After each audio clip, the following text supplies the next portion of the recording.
Ndabasuhuje namwe, nitwa Professor Muhigi. Aha turi ni mu karere ka Bugesera, umurenge wa Mayange, akagari ka Gakamba, umudugudu wa Rukora. Iyi nzu cyangwa se iki gipangu ngiye kubereka ni igipangu kiri ahantu heza, cyegeranye n'uru rupangu nimbona hano hirya bita ku Bakoreya cyangwa se ku Bamansera. Nako ari quartier ituwe cyane rwose, iri mu nzu nziza nyinshi kandi z'abasirimu.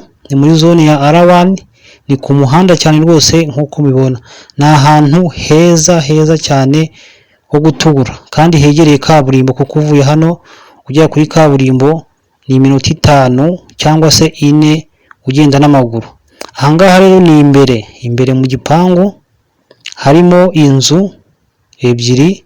Inzu nini mubona ifite ibyumba 4, ikagira na salo na douche.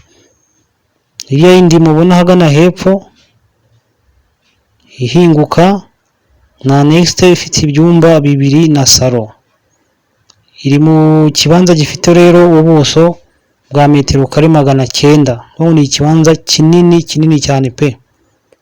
Ubuso bwa metero kare 900, igipangu hose hakorotiriye, hubatsemo inzu ebyiri. Izi mubona hariya hirya mu nguni, hirya hari ziriya nsina, naho ni mu gipangu. Aka karyango mubona gahinguka ahangaha ni douche na toilette yo hanze. Igikoni kiri annex iri hano.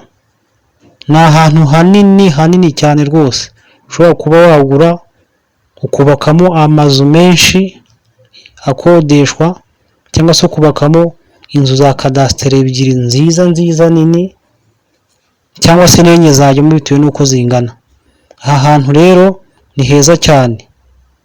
Amazi arahari, ngo robine ngiye hano murayibona. Amashanyarazi arahari, icyangombwa kirahari, ni imitation gusa.